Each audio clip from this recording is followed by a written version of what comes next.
Welcome. This is Fresh Paint, and I'm Chris Curry. I'm sitting with NFL agent and marketing director Vic Enwere. It's good, brother. Appreciate you having me on, man. I know this is past due, but It's been a minute, man. yeah, I love it, man. We're here for some organic conversation, so you guys stay tuned. What do you do? Man, so I'm an NFL agent and senior director of brand marketing. So, I'm a little bit on the talent side, as well as kind of helping those brands kind of develop and build. So, I've had the pleasure of being in this industry really nearly a decade at this point, and it's amazing, man, to have both of those worlds, kind of blend. And a lot of it is just centered around market value and being able to, to sell things of value and really hold that value as well. Is it simply number based? I want to say numbers based, but I'm in a people business, right? Like, I think all business, when you really look at it, boils down to the individuals that you work with and you're involved in and understanding the infrastructure. And obviously, the numbers have to make it make sense. But in the service industry, when you're dealing with individuals and, whether it's managing their business, managing their deals, their contracts, their professional contracts, brands and companies, relationships with other brands and companies, numbers do get involved, man. But at the end of the day, man, the thing that I find is that the people is what really makes the wheel go, And so dealing with people and having those people skills is like, the number one thing in my industry. So you figured it out. People's champ. People's champ. I I actually like that. I like that. I might put that on the t-shirt. I learned that from The Rock, Rock Johnson. Shout out to Dwayne. How do you approach your business and the way you approach the industry? Man, that's a broad question, but like the way I approach my business is often the way I approach my life, which I'm a very regimented individual and I'm very segmented and I'm someone that kind of understands like you set the pace for your day, your week, your year. Approach it really with passion at the center of everything that I do. But I think it's important to create a cadence for yourself of like having a greater understanding of like what you're trying to achieve in a given time and place. And then like literally taking it step by step and doing those things necessary to get there. So I like to call it reverse engineering from goals. It's like understanding what the overall goal is and then break that down into individualized pillars and really attack those individual things. So whether that's communication, whether that is, sales or marketing, whether that's client relationship management, or whether that is just like, making sure that you're dialed into the details of it. I like to break down like the overall goal into kind of just smaller principles that I can approach on a daily day, basis. It's like very similar to working out. It's like, you want to get in shape, so you do your leg day, you do your arm day, you do your cardio day.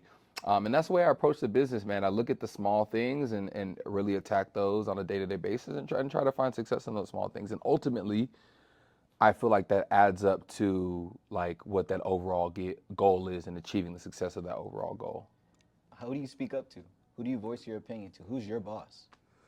Man, I would say my boss is myself, right? I think Kobe has a very interesting quote, RP Kobe, but it's along the lines of like, don't negotiate with yourself. So when I go into a year and I say, these are the goals that I'm setting, and, I say to myself, even on a personal level, like you're going to wake up at this time, you're going to do these things, like don't negotiate yourself, right? When you get into week 6 or week 7 of the year and it's tough and you've been waking up at 5 a.m. for days upon days, and you ask yourself when that alarm goes off, man, they're like, I need to do this today.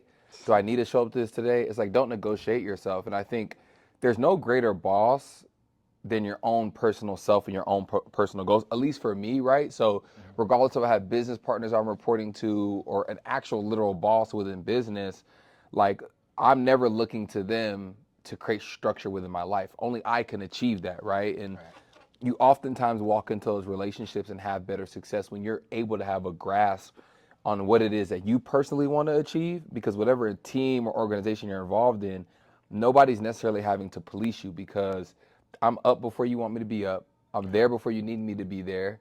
I'm getting things done before you need me to get it done. And that's all based off of me not like renegotiating with myself on the goals that I set long prior to setting out to do whatever that is. So like for me, man, like I think you only have a boss if you want to have a boss, right? Like that's just the way the world works. How long have you had that mindset? Man, I've been incredibly blessed to kind of, go for being a former, professional athlete on the collegiate level, spending a little bit of time in the pros to really understand like we are really in control of our lives. And like being a student athlete, going back to my college days, I always knew, man, there's always a job to get done, right? And because there's always a job to get done, you can look around and have an expectation that somebody else is going to do it. And if somebody else does it, they're going to get the glory for it. True. Or you can be the one that steps up and does it. And so I'm not really sure how long I've had like that mindset when it comes to work, business, and life. But I feel like that entrepreneurial spirit has always been there in me to a degree. I think, even to my earliest ages of like, you know, making things and selling them at school, or having a bag full of candy and, selling it in the 5th and 6th grade, and just finding like what people really need at a given time and being the person to provide that. There's always been a little bit of that in my life for a very long time, but I think as I grew and got into the realm of like where we are now, I think when you first leave college, there's always that like societal pressure to like adhere to the systems around us. Yeah. Like, so that's like, take that comfortable job, get that 401k, have this salary for X amount of years, and like really be hamstrung to that, to where you'll never be dirt broke, you'll never be poor. Like, you always have a place to live, you always have food, but then you'll never achieve greater than that. I think that's kind of like the fallacy of society when it comes to that ideation around, I guess, what we call like the 9 to 5. Keep you on the wheel. As long as you're on the treadmill and you continue to run, the treadmill will keep going. Of course. Right? But is that the thing that's going to put you in the best shape? Maybe if you get off that treadmill and run on real ground, right? Uphill. Exactly. Downhill. Uphill, downhill. Yeah. Where you're going, there's infinite, right? Because the world is really just a giant treadmill in the sense that the ground never ends. It's circular. So when you're on the treadmill, you're kind of working, and you're staying in place. And like, yeah, you're keeping yourself in moderate shape. But there's a certain level where you have to get off that treadmill and get into other aspects of exercise. That comes up here. To get to that next level of whatever that is for you in the profession that you're in. And I feel like it's the same way in business, where I'm not saying that avenue of, I guess, the quintessential 9 to 5, or like working for the man, or however anybody wants to delineate what that term truly means. If you just have that mindset, and that's the only mindset you have, and there's no actual intrinsic goal to utilize that to take yourself personally where you want to be. And that's not like, I want to work at this job and move up on this corporate ladder within this, but like, I'm working this job so that I can like work on my passion project here. I'm working this job so I have a roof over my head to keep developing these things that I want to have like ownership or say over, or I'm working this job to get the skills necessary to eventually run the show. I think like that in itself, like a 9 to 5 isn't necessarily, I think when people speak to that, isn't necessarily the issue. I think it's more of like the mindset of like settling for that kind of cyclical work environment, to where the furthest you can go is that. Manager. Right? Managers like, do I want to work somewhere for 10 years, and over that 10 years, like get maybe a 5 to 10% raise over that 10-year period, when inflation is like well beyond that? It's actually not equitable, right? And so it's less about this idea of like working 9 to 5, because I think in my space, like I work absolutely a lot more than 9 to 5. How many hours a day do you work? I don't even count the hours of the day. It's a point where like work and my life are so intertwined in a way that my lifestyle is indubitably predicated off of what I do, right? And so like I work on the weekends, I work at night, I get up at 7 a.m. and I take calls for clients, even before I do something for myself, but I'm not within that confines of like, I guess, punching a clock of like, I get up, the first thing I do is punch a clock for someone else, and like I'm just praying and waiting for the clock to hit 5 p.m. so that I can go home and finally enjoy an aspect of my day. There's obviously pros and cons in it, but I think the opportunity to live a life in which you set the pace for yourself is one that is, yes, challenging, but that much more rewarding. Because when I hit milestones, since I've been on this stage of it, and I never really spent too long, I guess, in that like 9 to 5 mindset, but when I hit milestones, like the steps are leaps, right? Like when I go from this stage of my career to this next stage, regardless of how long it takes, like the gratification of seeing true growth in oneself from what it is that you're doing is something that's very hard to like find in a 9 to 5 space where I could be, employee of the month for 12 months straight. And That'd at be the end of nice. it, get a Starbucks gift card, right? Like, and I may love Starbucks just as much as the next guy, but like, you're telling me that I gave you 365 days, minus the weekends, 9 to 5 every day, 40 hours a week, and you give me, two mocha lattes and an iced lemon cake and maybe a muffin on top for 12 months of service versus like, I have the opportunity to give myself a raise really whenever I want to, right? And also understand when I'm in a time period in my life where maybe I do need to take a step back and I need to focus on family and I need to focus on, my significant other and I need to focus on things that at a given time like really need my really undivided attention without like losing the synergy of where I am, right? I'm not in a space where if I have a bad month, if I have a bad week, or if I need to take a step back and like be about my family, that I'll lose everything, Yeah. right? Versus there's a lot of jobs that, the second you can't show up for work 2 days in a row, it's time to replace you, which is a very unfortunate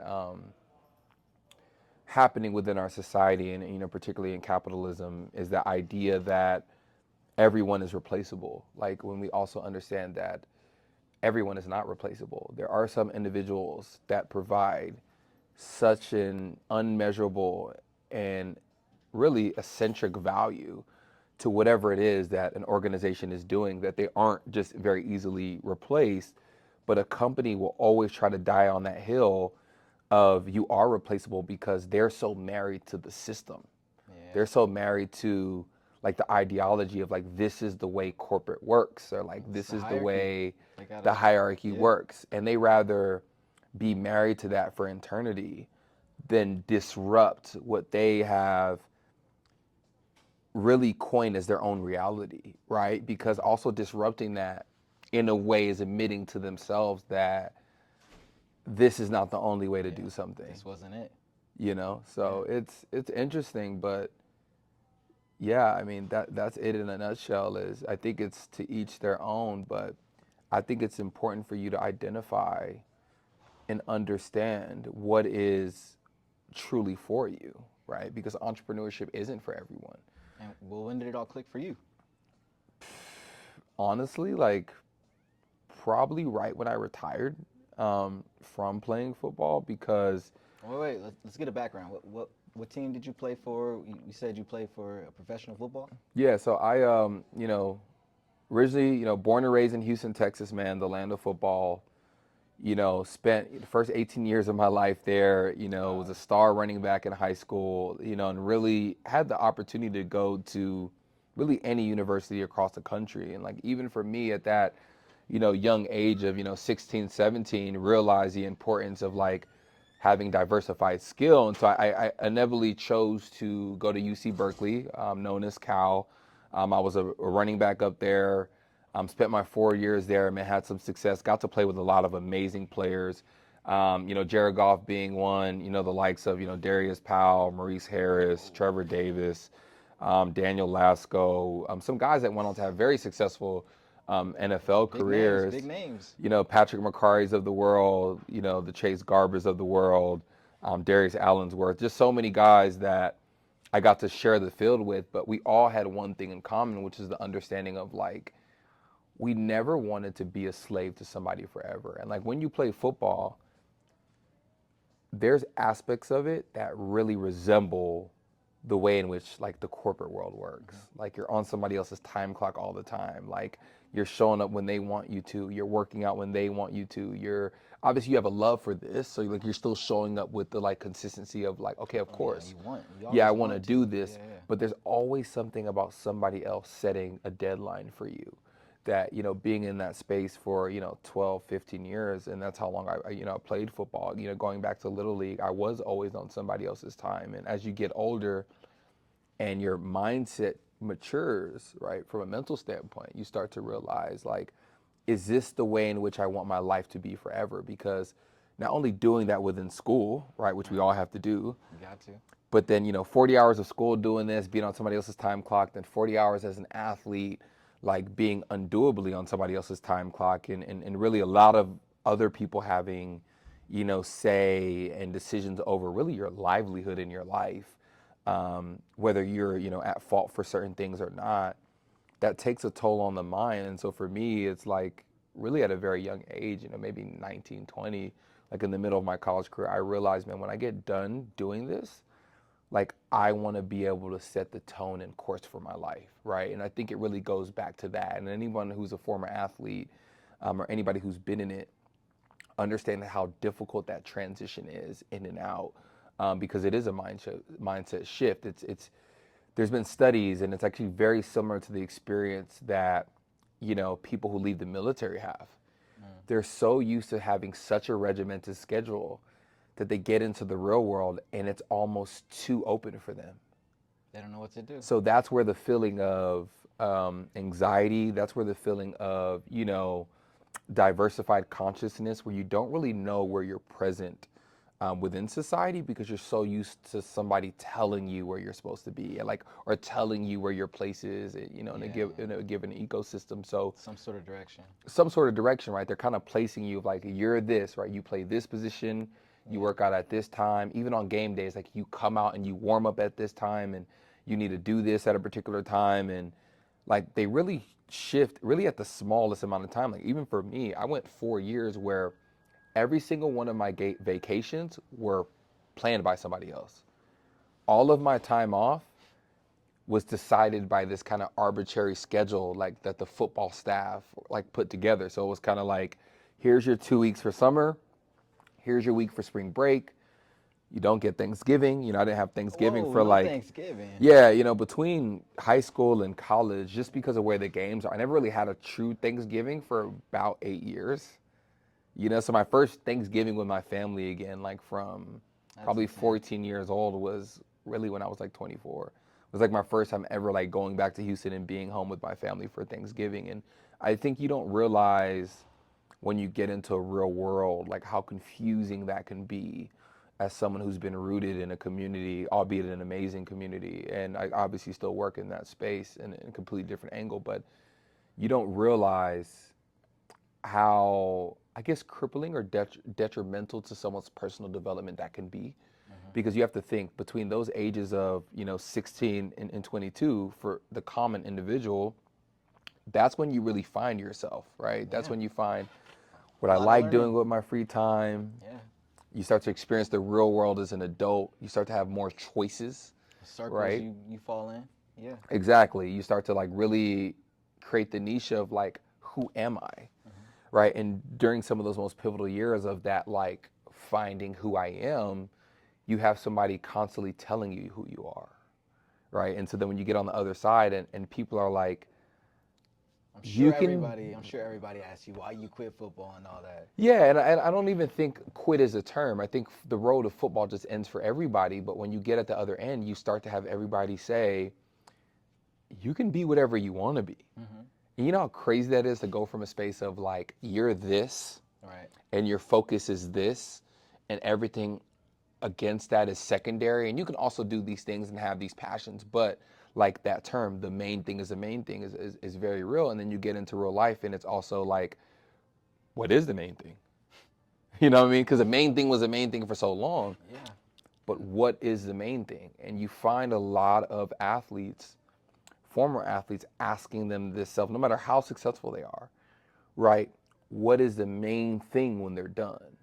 And I think that's the most trivial thing that former athletes deal with. And so to answer your question, I think that mindset for me has, like, by the grace of God, and I've been blessed, has always kind of been there for me, versus I've seen a lot of my peers, even to this age, stage in life, and, being away from the game for many years, still trying to figure out like their personal why, right? Or their personal mission statement, or really trying to find that thing that is their North Star that pulls them in a direction to say, okay, like, this is how I want to position myself in society, and better more, this is how I want to like drive my personal impact on society or culture, or the industry they're in, whether it be, sports and agency or fashion. And I think a lot of them are just constantly searching, right? It's like that, having that Google search bar and like the blinker is there and like they're ready to type, but they just don't know what first letter to start with. And like that is the experience that a lot of people that come from where I come from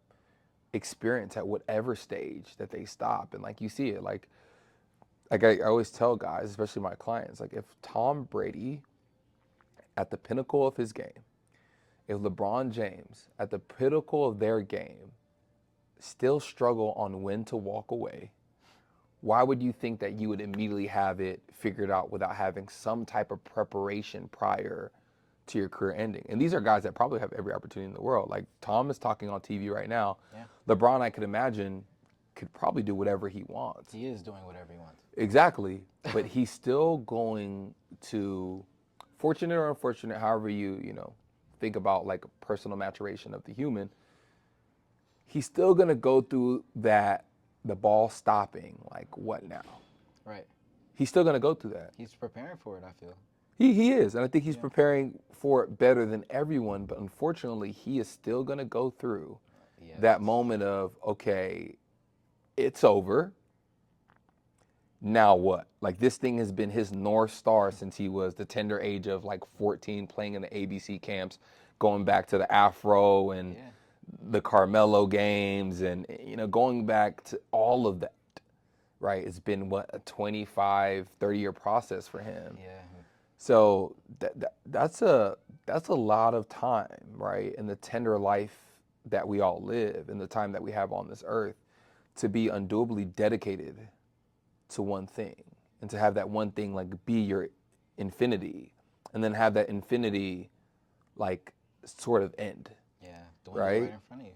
So it's interesting, but yeah, I mean, I've been blessed to like come from a background and have a family that always preached and always pushed academics and always pushed thought leadership and always pushed like being an individual in terms of the way I think, to where I think that's kind of always been there. So like, yeah, I had a bit of a transition, but definitely not as long as, a lot of my constituents or counterparts within the industry. How did you navigate your early years when you faced doubt or pressures? Man, I think, early on, like when you're trying to get going, whatever you're doing, like there's always going to be just like a very slow grind. And I think you just have to like learn that there's going to be a lot more work than gratitude in the early years. And so for me, man, I just grinded it out. Like, I just kind of found the small things that worked, like found small wins and just continued to grind out until I got to a point where I got to be in those rooms, right? Because I think the difference between where I am now and where I was then, like simply was just time. Like you have to put the time in, like within the business and with the industry, like to amass a certain level of contacts, to get into a certain level of room, to like really have like a face card or like respect in the industry, like to get the opportunity to like to be involved with those big deals or work with those big clients. And, I think the early years, man, I just kind of kept showing up for myself. And like, I was like, the nitty gritty grind guy. And it's like, I did the work that, I did the work that nobody wanted to do and like cleaned up the messes that nobody wanted to clean up. And, before you know it, people start to say, well, shoot, like you might as well be, on the front page for me, right? Because you've done all this and you put so much time in. Yeah, like you put so much time in. And I think you have to be okay in the early years getting your hands dirty, right? And so I think that's the way I navigated it, was just like understanding that like, look, bro, I'm not yet, you know what I mean? So like, I'm nothing yet. I have to work my way up. So like, let me find something to do, right? Let me find some value, create some value for myself. And a lot of it was like guess and check and like doing things that I didn't know would work. And like, quite frankly, it was things that like most people are unwilling to do. But you do that long enough and hey, yeah. So that's how I navigated the early years, man. Tough, but worth it. And that's what the fear came in. In what sense? As in the drive to do it. Yeah, I mean, I wouldn't even say like fear is a thing that drove me. It wasn't? No, like I think what drove me was, I hate to say it, but like wanting to prove a lot of people wrong. Oh. right? Like wanting to show people that, you know, a former athlete who's a first generation immigrant, right? Like the first child of my family born in the US, you know, even to prove to my family, you know, as being of Nigerian descent, that I didn't need to be a doctor or a lawyer or one of those particular professions to find success. I think I was just so motivated by proving people wrong. And I know everyone likes to say the cliche things, like prove the people who believe in you right. It's like, the people who believe in me, and some of them believe in me because they have to. But that motivation of, I want to be able to look those people in the eye who passed up on me for opportunity, who told me like, there's no way you can be an agent and do marketing, right? Or like nobody in the industry has ever done both successfully, or you should focus on one thing, or like maybe you should go to law school, like being an agent is tough. Like those words drove me more than anything to like prove those people like I'm doably wrong, and really like that was my driving force. I mean, me, like I like to be challenged. Like fear is a microcosm of experience, where like you have fear in places where like you really felt trauma. And for me, I didn't really have trauma in this space. So I would say like fear is like not really it. But man, like I was really driven by external doubt. Like somebody doubting me made me want to go do something more. Like at the gym when they tell you shoot threes, what you do? I shoot and I'm hitting them, you know what I mean? I'm hitting them now. And so it's just all it is. Like if you do something long enough, right, and you work at it long enough, like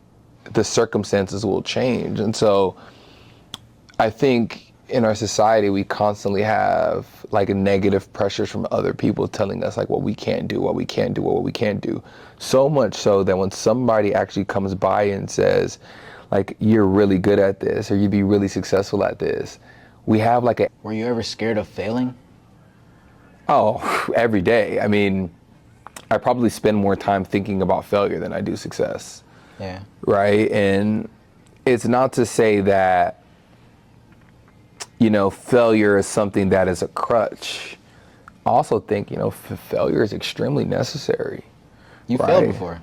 Absolutely. I mean, if my, I guess, football career, quote unquote, didn't fail and didn't go to the level, or I didn't play, you know, the years professionally that I thought that I might or would play, if, you know, you were asking 14-year-old me, I would not be in the position and have the life I have today, which by all, you know, intents of the word, I find a lot of success and gratitude in the life that I live today. And, you know, again, that's all through failing. So like, honestly, like failure can give you some of your greatest gifts. It's just all about how do you respond to the way in which you fail, and like, do you like fail gracefully, right? Like, do you fail in a way that's advantageous to moving the ball forward for your personal success? Or like, are you one of those individuals that allows failure to stop you from getting your next bucket, right? It's like that's the Steph Curry thing, right? Like Steph is so great and has such a belief in his ability and his skill and like his 10,000 hour rule and everything that he's put into what he does, that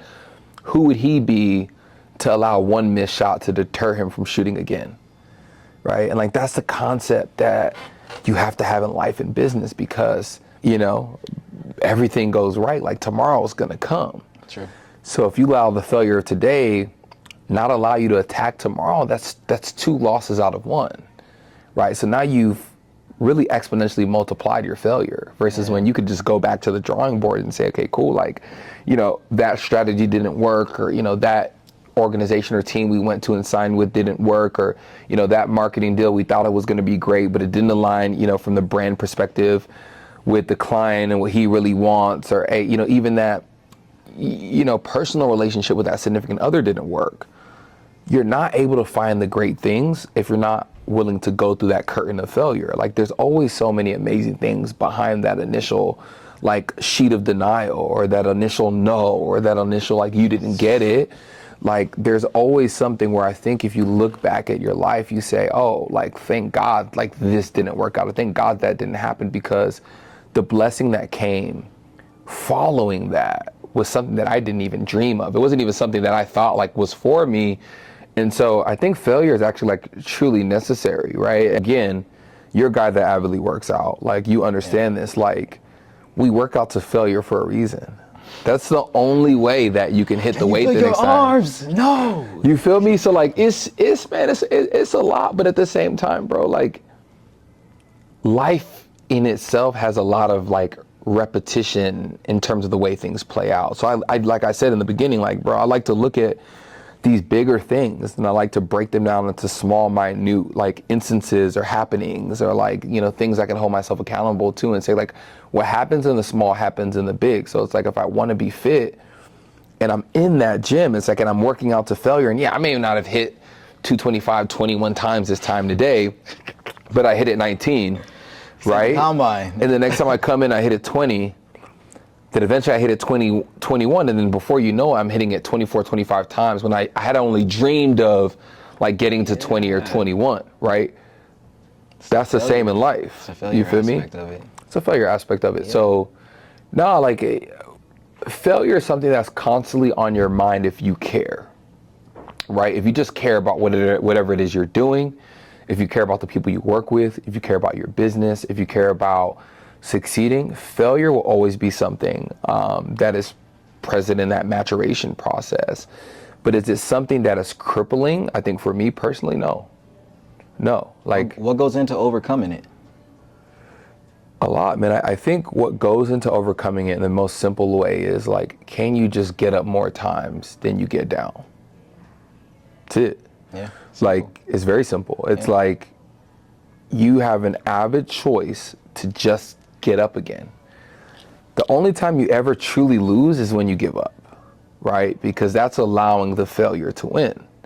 That's allowing the failure to dictate the way in which you move, right? So for me, this business deal might not work. I have to think to myself, well, the last 10 just worked. So why would this one, even if it goes incredibly wrong, right? Right. Why would I let this one deal that didn't work persuade me to not go out there and look for other deals? Persuade me to not go out there and still be in business? Persuade me to close up shop, right? Nah, like you got to drag me out the arena, right? Like it's that Kobe mindset, right? I got one hand, one knee. If I can shoot the free throw left-handed, hopping on one foot, I'm gonna shoot the free throw left-handed, hopping on one foot, right? Yeah, and stay in the game. As long as you stay in the game, you have an opportunity to win. The second you say to yourself, man, I can't do this anymore, or I'm done, or I'm just gonna put it down, like that's when you really lose. Like that's when failure actually becomes a loss, right? And everyone can say losses are lessons, absolutely. Mm-hmm. But losses are the tougher lessons if you lay there, versus failure are ways to propel yourself forward. And so, yeah, I mean, I think overcoming it just all depends on mindset. At this point in your career, is it more important about what you know or who you know? Man, I think it's really, really important, like who you know, right? Because, and honestly, to answer that question, I would say a little bit of both, right? But I think connectivity and network is one of the most powerful things in business, and really any career in business. Is like, I've seen people walk through doors because somebody else ushered them into that door that they would have never been able to achieve, regardless of how much knowledge that they have. But on the contrary, I guess on the contrary to that, it's like, to stay in those rooms, like you actually have to be extremely knowledgeable, right? So like, they always talk about those times where like people have brought somebody to a business relationship, right? Or introduced them to someone and they tricked off that opportunity because they were faking the funk. So like in the stage of my career, like who I know is very, very, very important, right? But I can lean on that because I know I walk through the door with a certain level of experience, of intelligence, of understanding, within my field, that allows people to feel confidently in introducing me to people or for me to grow my network. But when you're starting out, man, like who you know is so important. Like I cannot stress that enough. Like network vertically, yes, but you need to network horizontally.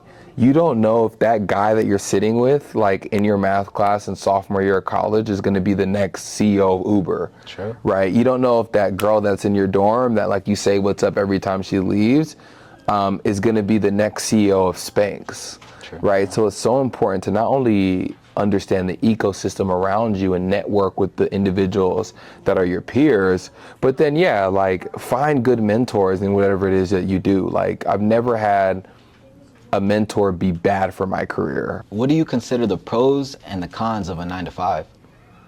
I mean, I think 9 to 5 for some people means stability, right? It's that kind of like, I know I have this and like I have a place to be, and it creates structure for like that person that like isn't really self-motivated in that way. I do think there's like pros in that, right? Like there's less time of just like, what am I gonna do, or what I need to be doing today, or like setting, I guess, a schedule for yourself or for that week. But like, I feel like the con of it is like, it's like kind of anti-progression, right? Like the model of 9 to 5 is very much so like, yes, you're stable, but like that's literally what it is. It means like the graph goes like this for most of the time, right? There's no up and there's no down. Like we also know like Newton's laws and the laws of physics and the laws of motion. It's like that going down can also be what propels you up in a way, like that creates that level of success. And that's the dangerous part with the 9 to 5. It's like, you just go and you fit into this mold and you're kind of sold that like 30-year plan. And it's like, none of us are guaranteed that 30-year plan. Like I'm really focused on, you know, that one day at a time mindset, that 1 month at a time. It's like, how can I generate and create the most maximized success right now? And with the 9 to 5, it's almost like really spreading out your wins over a long time. It's like your greatest win will never be very great. And your greatest loss won't probably be much of a loss. But when you look back at it, like what would you have achieved, right? Like, you know, that guy that spent, 30 years as a factory worker and he's leaving and it's like, oh, like here's a free, Subway footlong on your way out. And like, we've been seeing a lot of those stories in media. Yeah. It's sad, right? Because, people look at that as like, oh my God, he put 30 years in for 7-Eleven. You guys gave him a gift card, but it's also like back in the day, they didn't get anything. Yeah. Like this is new. They were just, hey, appreciate you, sir. Good. Thank you for your service. Yeah, your time. Appreciate it. Yeah, and anytime you come back, we'll give you a free Slurpee. But it's like, it was never anything beyond that. Versus in entrepreneurship, like we have a thing called an exit. Like if you do really well and your business goes to a certain level, like there's ways in which to reward yourself for leaving that are much greater than, the Starbucks gift card. So there are a lot of pros and cons with the 9 to 5. And for me, like personally, the con just really outweighs the pro, because I can get what the pro gives me from the entrepreneurial space if I work hard enough, but I will never be able to kind of undo that, like kind of just working for the man, or like that feeling, or that like the negative ideologies, like the true ones that come with a 9 to 5. Yeah. You'll never be able to kind of undo that in that space. And there's been a lot of people who have tried to, I guess, like turn corporate on its head, and like corporate is still corporating, and like corporate still is very much so alive, like even with the, emergence of remote work and all of these things, like. So I think the cons do outweigh like the pros, and like that's my opinion. Again, like anybody watching this can feel however they want to feel, and to each their own. But again, like the limitations for me will always outweigh the stability, period. For the person that's, say, stuck in their 9 to 5, mm-hmm. and they want to jump, they want to take that leap of faith, what advice do you have for them? And I would start by really identifying what it is that you want to do, right? In versus this 9 to 5, like what are you passionate about? Like, and also not only what you're passionate about, but like how can you drive revenue, and like how can you feed your family, and how can you make sure that you have the things that you have? But the first thing I always say is like stack your bread up, like understand what it's going to take in entrepreneurship, and make sure that you're walking away from that 9 to 5. If you have to walk away before you start your new thing, with at least 6 months to a year of, if I don't make another single dollar, like I'll still be able to like pay my rent, like have a little food, whatever it may be. And it's like the first plan, for anybody is to really like establish what that plan is. And stability. Like, not even stability, but like have a real roadmap for yourself to say, I'm going to be able to work at this thing and be able to get whatever it is I'm off the ground, and have a plan. Like don't just leave that 9 to 5 because you're just sick of it and you're done with it. You can be sick of it and you can be done with it. But sit down and write on paper your goals, write on what you want to achieve, like write small benchmarks. And like in month 2, I want to have 2 clients. In month 3, I want to have 4 clients. In month 5, and then work back and say, okay, cool. Like this is the money that I've set aside for myself to invest in this dream I have or in this project I have, and like just start there. A lot of people like to have like the 5-year plan and the 10-year plan. I say, you know, walk all of that back and like really just look at like, what is my 12 to 18 month plan to do this thing, and like make sure it's realistic. Like, don't, you know, sell yourself a dream. Be very honest of like, you know, I'm not going to be able to eat out as much, right? I'm not going to be able to go on trips for this time period. Like, we're not going to be living it up in the club on the weekend. You know, I might be able to not be able to go to some of my favorite, you know, Lakers, you know, sports teams games, and I need to just reel it back. But for these 18 months, like if I put the work in, like I'll be able to get that 10 times fold. So for the person that is, you know, sick and tired of that 9 to 5, for the person that has put so many hours in that they can't even count, for the person that has felt, you know, drained, underappreciated, overutilized, underpaid, create a plan. Like, your plan is the way out. And the way you do and create that plan and truly stick to that plan, it's achievable, man. It's achievable for all of us. And again, there are a lot more business owners and entrepreneurs than people think. Yeah. That's why there's all these jobs. Somebody has to create them. Yeah.